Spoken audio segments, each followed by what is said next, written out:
Hello, my name is Matt Bird, and welcome to the PublishU podcast, where we explore the real life stories of authors from around the world.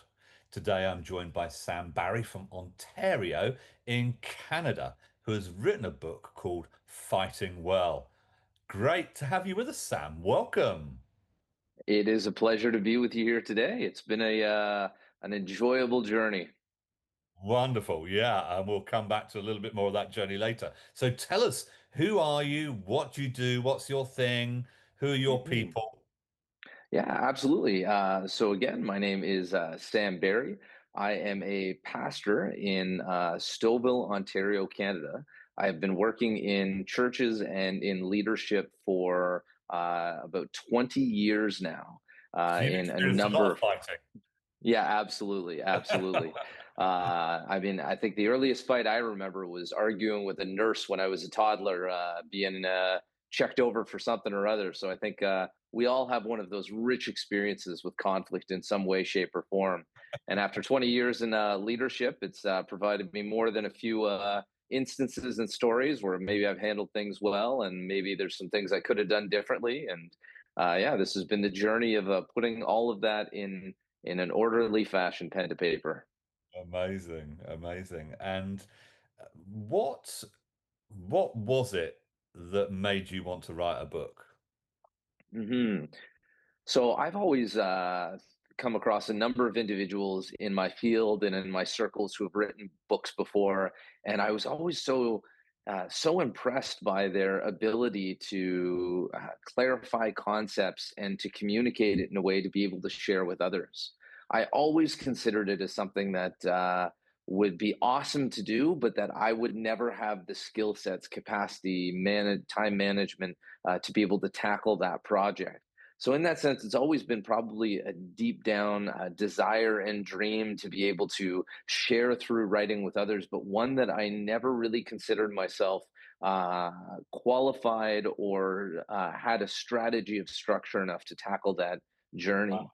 Wow. So it's always been, yeah, again, something that I've dreamed for, but never thought the dream would actually come true. So it's amazing and such a surprise and a blessing to be at the stage of Yeah, having written and published my own book.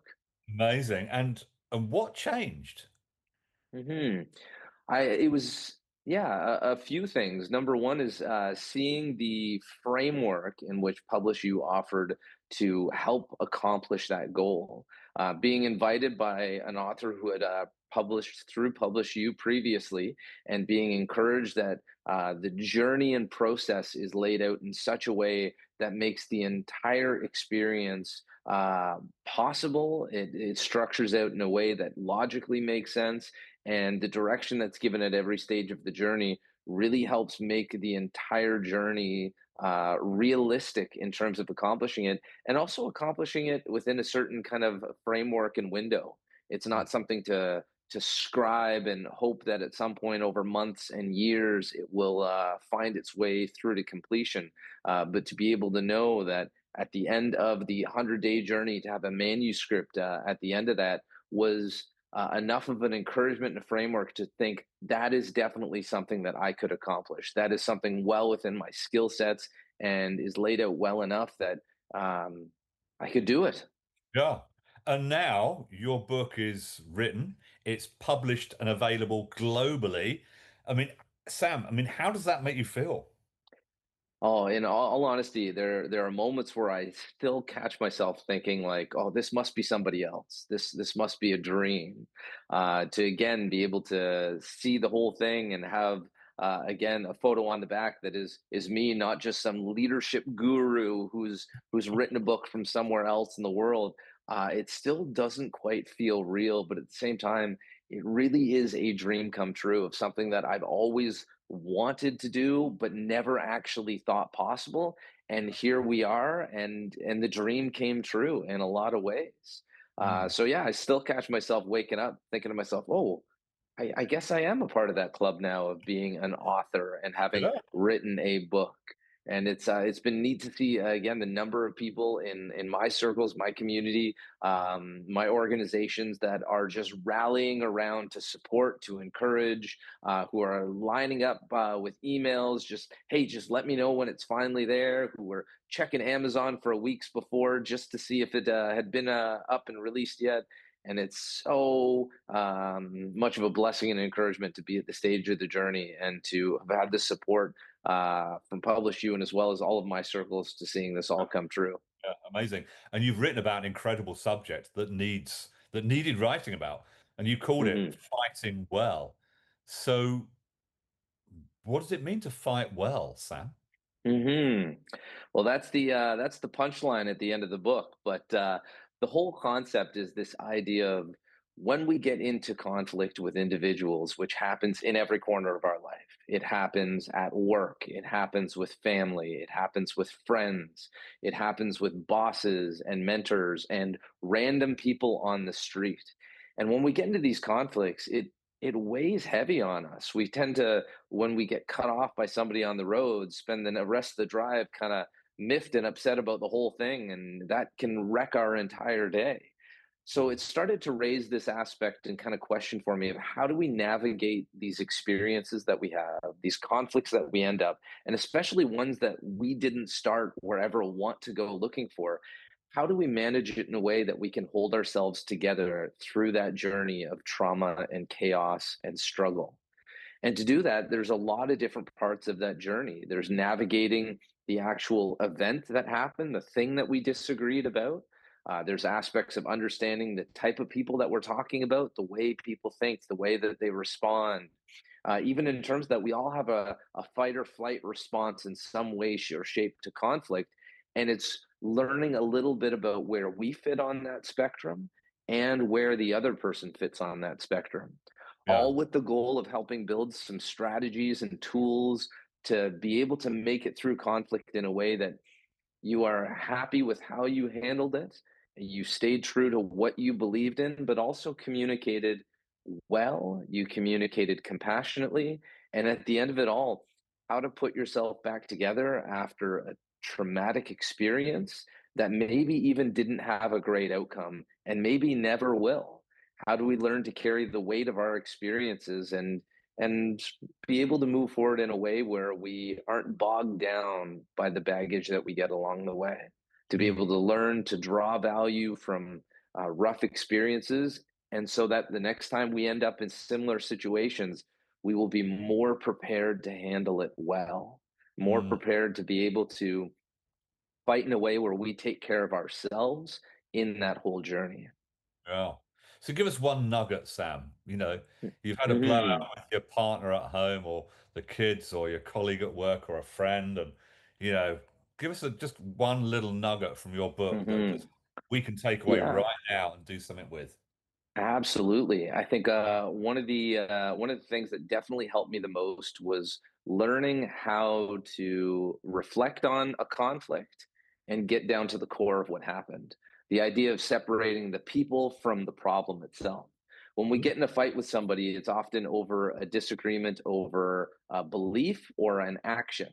And because of that, we sometimes confuse the person that we're fighting with the problem itself, and to be able to learn to uh, remember the fight and be able to distill it down to the facts, not necessarily just the feelings, although feelings are important and we need to feel what we feel in that journey. But that way, we don't build in a narration in our own mind of why that person did what they did. Well, they did that just because they wanted to be mean. They did it just because they wanted to hurt me. They did it because they don't support me or believe in me. So this aspect of kind of building a tool of reflection of what happened and a few tools to help build and dig down to, all right, what was really the thing at the core of the conflict that happened? And yeah. if we can understand that better, we'll be on a better, more solid footing to move forward in a process of not just resolution, but also recovery. And Mm, not listen to that kind of narrator voice in our head that spins stories of villainy from the other person, which may or may not be there. But again, yeah. all with the goal and desire of seeking some reconciliation and to find a way to put ourselves less at odds with the people that we disagree with. Yeah. And do you think what you have reflected on and written about and now we've published for you, do you think there's a level of this that applies between groups of people, as in between countries? I mean, we see a lot of war and stone throwing, and there's a lot of conflict in the world. Hmm. I don't think you've written this for to bring about world peace, but are there elements of what you've written about that could actually be applied between, countries and nations and governments? Hmm. Absolutely. There's a whole aspect which maybe would be a next book in this theme of the aspect of how culture plays into conflict and that experience of how that shapes how we see things differently than those from other parts of the world. But I think within the book that I've written, the goal was about helping build tools and strategies for self management in any different type of disagreement where we don't necessarily talk a lot about the specific thing, but about why we disagree. And when we look at it from that perspective, it definitely could have applications in all sorts of different cultures, contexts, in different aspects of learning to understand those that we disagree with and trying to, again, find at the heart of it a place of familiarity, a place of shared desire for something better to work towards a sense of peace. And as much as we want to strive for peace in all circumstance, peace is a product sometimes of conflict handled well. So yeah, I think within that there would be all sorts of different aspects where people could take the principles from this book and apply them either in personal relationships, corporate settings, Mm. personal relationships, and to build some skills that would be and tools that would be applied and could be applied in any number of different contexts and areas. Yeah, yeah, that's amazing. And but I'm interested you're already thinking about the sequel. What next? Hmm. What next? Because Absolutely. Well, and part of the fighting PublishU. well is something that fighting well is a skill. Hmm. I don't think many people are born with the skill Hmm. of fighting well. Some are, but most are not. Most of us, let's include everybody here. We struggle with fighting well. So, And I'm my encouragement in the book is that it is far more often a learned tool than it is a born with tool. And if we mm, all can start looking at our experiences as assets and commodities that have value not just for ourselves but others, we can help each other build a toolbox with tools that will help us in those settings and scenarios. One of the great pieces and processes of the PublishU journey was even within our whole mind mapping process that again drew some threads that maybe didn't even fit in this, but might be ideas and concepts to be shelved for another opportunity there. So it's interesting that you mentioned that as well, that concept of sequel that yeah, they're even coming out and writing this product that there are a number of pieces and threads that it became apparent that this could be a next stage in that conversation and a next step in that dialogue as well. yeah, it's funny. I say that when you're doing the developing the book outline, and I say if something doesn't fit in this book, put it in a folder called next book, and people think Hmm. I'm joking. But now you've done it once, actually the belief that you have and the confidence you have that you could do it again is your glass ceiling is blown. Yep. Um, And that definitely was my experience of there's at least two or three threads of chapters and some of them that I wrote that it was a matter of, okay, yeah, this is great value. This is really, really important, but maybe this is that next step of the process. So that was definitely my experience of I have two chapters that were written that didn't make it into this draft, but could be expounded upon and turned into their own content piece and another book down the road. yeah, well, there we go. You heard it here first. Thank you so much, Sam, and thank you all for listening to the Publish You podcast featuring the real life stories of authors from around the world. If you're interested in becoming an author like Sam, Please do check out our website, www.publishu.com, publishu.com. And if you enjoyed this broadcast, make sure that you subscribe so that you can enjoy more conversations just like this. Thank you so much for joining us, and goodbye for now. Thank